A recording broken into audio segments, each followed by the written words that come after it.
नमस्कार बच्चों, आपका स्वागत है हमारे अपने यूट्यूब चैनल में। आज हम लोग सुपर टेट प्राइमरी और जूनियर 2026 के लिए हिंदी के PYQs देखने वाले हैं। हिंदी का सेक्शन काफ़ी इम्पोर्टेंट है आपके सुपर टेट के लिए, इसीलिए आप लोगों से निवेदन है कि क्लास को बहुत अच्छे से देखें और बहुत अच्छे से पढ़ें, जिससे आप लोग सारे क्वेश्चन सही कर सकें।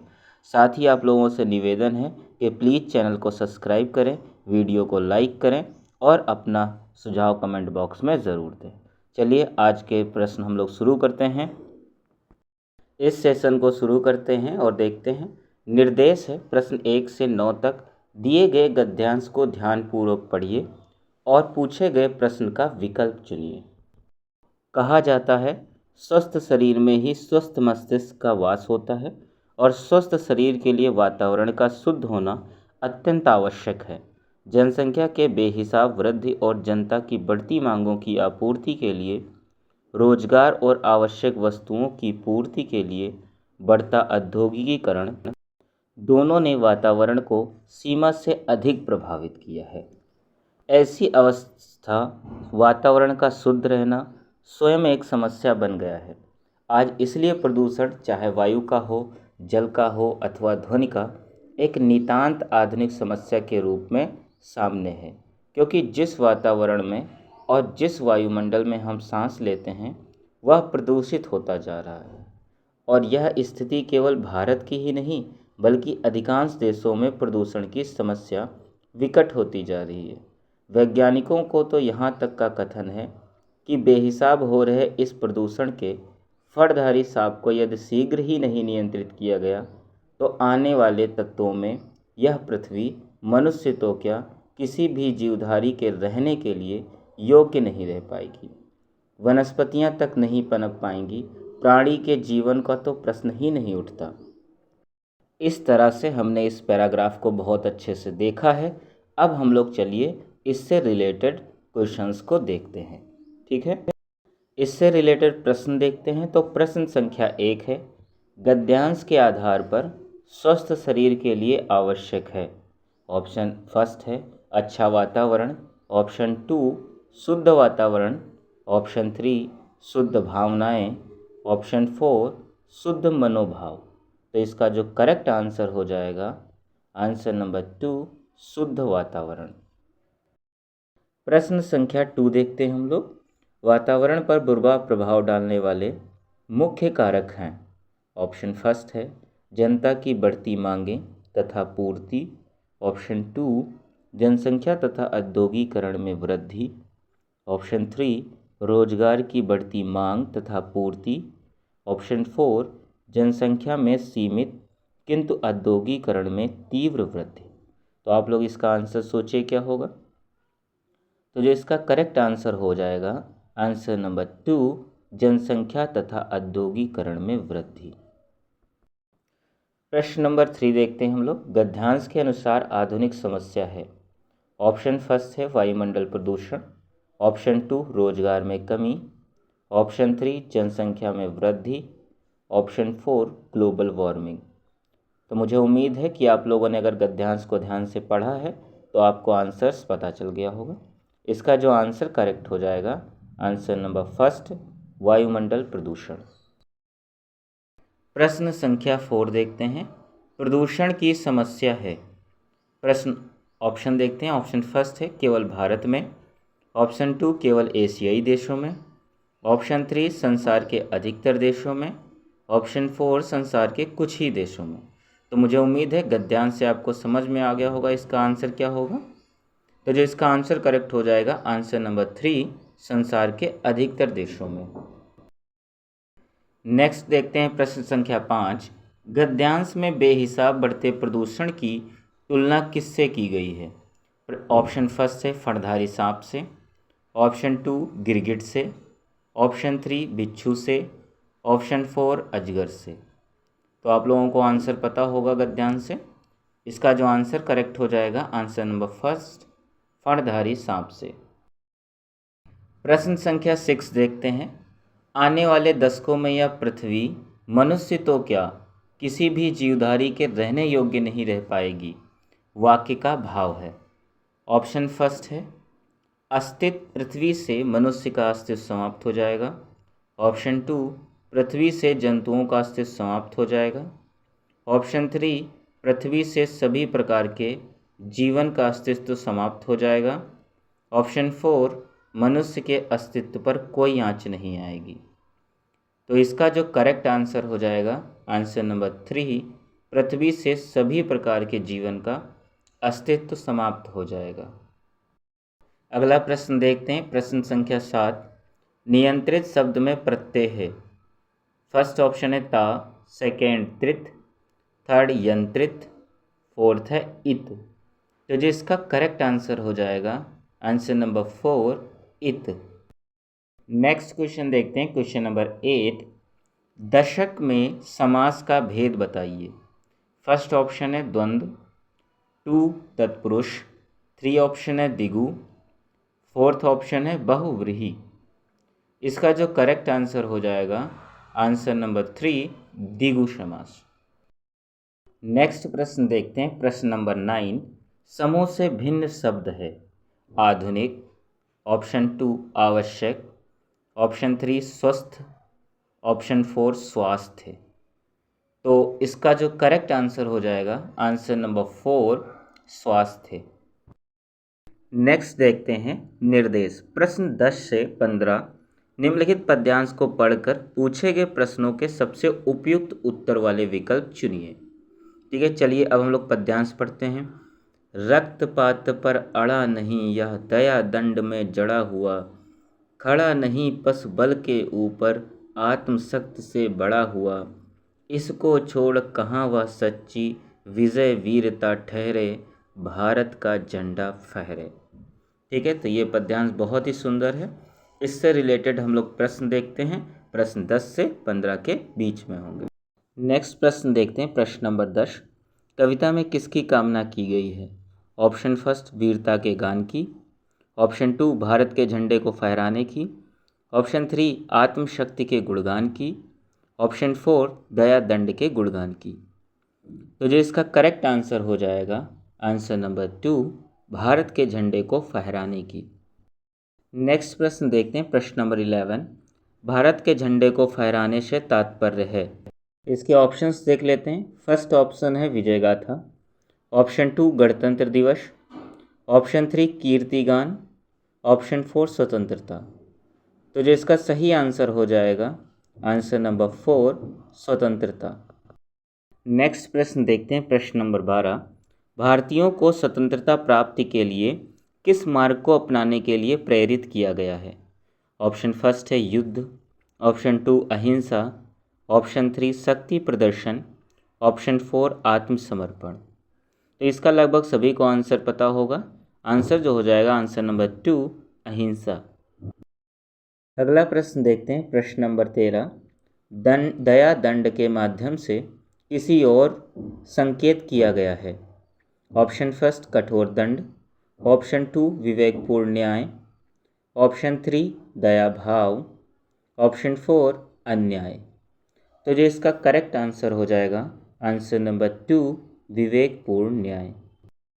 अगला प्रश्न देखते हैं, प्रश्न संख्या 14। समूह से भिन्न शब्द है। ऑप्शन फर्स्ट वीरता, ऑप्शन 2 दया, ऑप्शन 3 शक्ति, ऑप्शन 4 भारत।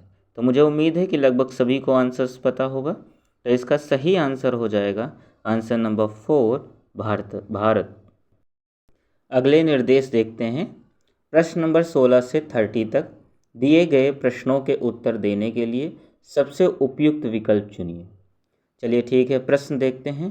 प्रश्न 16 है, संगीता अपनी कक्षा में उन स्थितियों पर आधारित वास्तविक गतिविधियां करवाती है जो विद्यार्थियों के जीवन अनुभव से संबंधित हैं।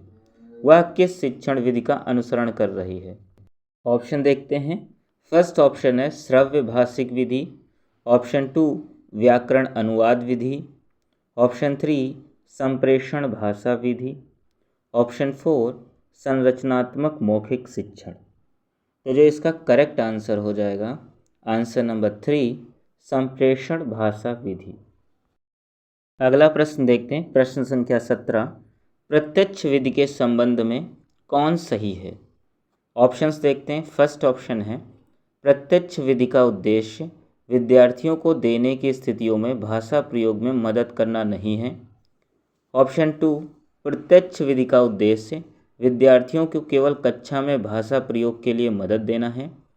ऑप्शन 3, प्रत्यक्ष विधि का उद्देश्य विद्यार्थियों को दैनिक स्थितियों में भाषा प्रयोग में मदद करना है। ऑप्शन 4, प्रत्यक्ष विधि का उद्देश्य विद्यार्थियों को पाठ सामग्री का अनुवाद करके भाषा व्याकरण व शब्द भंडारण के प्रयोग में मदद करना है। इसका अगर हम लोग आंसर देखें तो इसका जो आंसर करेक्ट हो जाएगा, आंसर नंबर 3, प्रत्यक्ष विधि का उद्देश्य विद्यार्थियों को दैनिक स्थितियों में भाषा प्रयोग में मदद करना चाहिए। नेक्स्ट प्रश्न देखते हैं, प्रश्न नंबर 18। बबीता अपने विद्यार्थियों से आरंभिक ध्वनि यानी कि उत्पत्ति और तुकबंदी को पृथक करवा रही है। इस तरह से वह उनके किस पक्ष को मजबूत कर रही है? ऑप्शंस देखते हैं। फर्स्ट ऑप्शन है ध्वनि विज्ञान जागरूकता। ऑप्शन 2, आकृति विज्ञान जागरूकता। ऑप्शन 3, चित्र विज्ञान जागरूकता। ऑप्शन 4, व्याकरण के प्रति जागरूकता। इस प्रश्न का जो आंसर सही हो जाएगा, आंसर नंबर फर्स्ट, ध्वनि विज्ञान जागरूकता। अगला प्रश्न देखते हैं, प्रश्न संख्या 19। निम्न में से किस सारांश पठन के रूप में जाना जाता है? ऑप्शन फर्स्ट, सरसरी तौर पर पठन। ऑप्शन 2, बारीकी से पठन। ऑप्शन 3, डिकोड करना। ऑप्शन 4, कूटबद्ध करना। यानी कि जो सारांश पठन होता है वो किस तौर पर जाना जाता है, किस रूप में? तो जो इसका आंसर करेक्ट हो जाएगा, आंसर नंबर फर्स्ट, सरसरी तौर पर पठन। अगला प्रश्न देखते हैं, प्रश्न संख्या 20। निम्न में से किसके अंतर्गत पाठ सामग्री को जल्दी जल्दी किसी विशिष्ट सूचना के लिए पढ़ा जाता है? यानी कि बहुत जल्दी जल्दी कोई विशिष्ट सूचना उसके लिए जो पढ़ा जाता है। चलिए अब इसके ऑप्शंस देख लेते हैं। फर्स्ट ऑप्शन है सरसरी तौर पर पठन। ऑप्शन 2, बारीकी से पठन। Option 3, decoding. ऑप्शन 4, कूटबद्ध करना। तो इसका जो सही आंसर हो जाएगा, आंसर नंबर 2, बारीकी से पठन। अगला प्रश्न देखते हैं, प्रश्न संख्या 21। गीता अपने विद्यार्थियों की परीक्षा की योजना बना रही है। वह उन्हें एक वाक्य देती है और उसमें एक शब्द विशेष को रेखांकित कर देती है। बहुविकल्पी प्रश्न के माध्यम से वह रेखांकित शब्द के समीपस्थ अर्थ वाले विकल्प को चुनने के लिए कहती है। गीता भाषा की किस अपकौशल की परीक्षा ले रही है? फर्स्ट ऑप्शन है श्रवण। ऑप्शन 2, पठन। ऑप्शन 3, शब्द भंडार। ऑप्शन 4, व्याकरण। इसका जो सही आंसर हो जाएगा, आंसर नंबर 3, शब्द भंडार। अगला प्रश्न देखते हैं, प्रश्न संख्या 12, यानी कि ये प्रश्न संख्या 22 है। प्रेरणा अपने विद्यार्थी की शब्द संपदा की परीक्षा लेना चाहती है, उसे क्या नहीं करना चाहिए? ऑप्शंस देखते हैं। फर्स्ट ऑप्शन है बिना किसी संदर्भ के शब्दों के अर्थ पूछना। ऑप्शन 2, वाक्य में किसी शब्द को रेखांकित कर उसका समानार्थी पूछना। थर्ड ऑप्शन है वाक्य में किसी शब्द को रेखांकित कर उसका विलोमार्थी पूछना। फोर्थ ऑप्शन है अनुच्छेद से कुछ शब्द देकर संदर्भ में उनके अर्थ खोजना। प्रश्न के हिसाब से जो आंसर सही हो जाएगा इसमें, आंसर नंबर फर्स्ट, बिना किसी संदर्भ के शब्दों के अर्थ पूछना। यही वाक्य क्या होगा? गलत होगा। अगला प्रश्न देखते हैं, प्रश्न संख्या 23। देवीना अपने विद्यार्थियों को निम्नलिखित अनुच्छेद देती है। आज मैं फिल करना है गई और कुछ फल व सब्जियां खरीदी। मैं जानती थी कि बारिश होगी पर मैं फिल करना है लेना भूल गई और रास्ते में भीग गई। वह विद्यार्थियों को सर्वाधिक प्रयुक्त शब्दों के माध्यम से रिक्त स्थान की पूर्ति करने के लिए कहती है। रिक्त स्थान की पूर्ति के लिए देवीना के विद्यार्थियों को क्या करना होगा? चलिए अब इसके ऑप्शंस देख लेते हैं। फर्स्ट ऑप्शन है संदर्भ को समझकर सर्वाधिक उपयुक्त शब्द जानना होगा। ऑप्शन 2, केवल व्याकरण के नियमों को समझना होगा। ऑप्शन 3, वाक्य के वाक्य विन्यास को समझना होगा। ऑप्शन 4, पाठ की विषय वस्तु को समझना होगा। इस प्रश्न का जो सही आंसर हो जाएगा, ऑप्शन नंबर फर्स्ट, संदर्भ को समझकर सर्वाधिक उपयुक्त शब्द जानना होगा। अगला प्रश्न देखते हैं। प्रश्न 24, प्रत्यक्ष विधि में व्याकरण किस प्रकार से पढ़ाई जाती है? ऑप्शन फर्स्ट, आगमनात्मक तरीके से। ऑप्शन 2, निगमनात्मक तरीके से। ऑप्शन 4, बिना व्याख्या के। ऑप्शन 4, कृत्रिम तरीके से। इसका जो सही ऑप्शन हो जाएगा आंसर नंबर फर्स्ट, आगमनात्मक तरीके से। अगला प्रश्न देखते हैं। प्रश्न संख्या 25, पाठ्यक्रम डिजाइन में प्रस्तुतिकरण अपने आप में किससे संबंधित है? ऑप्शन फर्स्ट है, वे प्रक्रियाएं जिसे कोश विषय और व्याकरणिक विषय वस्तु का चयन किया जाता है। ऑप्शन 2, वे सिद्धांत जिसे विषय वस्तु का संयोजन व क्रम निर्धारित किया जाता है। ऑप्शन 3, सूचनाओं प्रस्तुत करने की तकनीकी। ऑप्शन 4, भाषा शिक्षण की विशिष्ट प्रक्रियाओं का प्रयोग करना। इसका जो सही आंसर हो जाएगा ऑप्शन नंबर 2, वे सिद्धांत जिसे विषय वस्तु का संयोजन व क्रम निर्धारित किया जाता है। अगला प्रश्न देखते हैं। प्रश्न संख्या 26, वाचन यानी कि बोलने वाला और शारीरिक क्रियाओं के समन्वय पर आधारित भाषा शिक्षण विधि कौन सी है? ऑप्शन देखते हैं। फर्स्ट ऑप्शन है प्रत्यक्ष विधि। ऑप्शन 2, समग्र भौतिक प्रतिक्रिया। ऑप्शन 3, स्थिति परक उपागम। ऑप्शन 4, संरचनात्मक उपागम। तो जो इसका सही आंसर हो जाएगा आंसर नंबर 2, समग्र भौतिक प्रतिक्रिया। प्रश्न अगला देखते हैं। प्रश्न संख्या 28, निम्नलिखित में से किसी की उत्पत्ति भाषा की प्रकृति और सामाजिक संदर्भ में पाठ सामग्री की भूमिका के विधा सिद्धांत से हुई है? ऑप्शन फर्स्ट, पाठ सामग्री आधारित निर्देश। ऑप्शन 2, समग्र भाषा। ऑप्शन 3, विषय वस्तु आधारित निर्देश। ऑप्शन 4, परामर्श कोश यानी कि सज स्टोपीडिया। इसका जो करेक्ट आंसर हो जाएगा आंसर नंबर फर्स्ट, पाठ सामग्री आधारित निर्देश। अगला प्रश्न देखते हैं। प्रश्न संख्या 29, भाषा के विविध प्रकार जो दूसरों से केवल उच्चारण में ही भिन्न नहीं होते बल्कि शब्द भंडार, व्याकरण और शब्द क्रम में भी भिन्न होते हैं, उन्हें किस रूप में जाना जाता है? ऑप्शन फर्स्ट, बोली। ऑप्शन 2, उच्चारण लहजा। ऑप्शन 3, उपबोली। ऑप्शन 4 है विशिष्ट शब्दावली। इस क्वेश्चन का जो सही आंसर हो जाएगा आंसर नंबर फर्स्ट, बोली। अगला प्रश्न देखते हैं। प्रश्न नंबर 30, आर्मी विधि और किस नाम से जानी जाती है? ऑप्शन फर्स्ट, श्रव्य भाषिक विधि। ऑप्शन 2, प्रत्यक्ष विधि। ऑप्शन 3, परामर्श कोश। ऑप्शन 4, समग्र भौतिक प्रतिक्रिया। इसका जो सही आंसर होगा आंसर नंबर फर्स्ट, श्रव्य भाषिक विधि। मुझे उम्मीद है कि आपको सेशन काफ़ी पसंद आया होगा, तो प्लीज़ वीडियो को लाइक करें, चैनल को सब्सक्राइब करें और कमेंट बॉक्स में अपना सुझाव ज़रूर दें। पूरा वीडियो देखने के लिए बहुत बहुत धन्यवाद। आप लोगों से निवेदन है कि अच्छे से तैयारी करते रहिए, क्योंकि सुपर टेट की वैकेंसीज़ लगभग अनाउंस हो गई हैं। आज का ये सेशन इतना ही। नेक्स्ट सेक्शन में मिलते हैं। जय हिंद, जय भारत।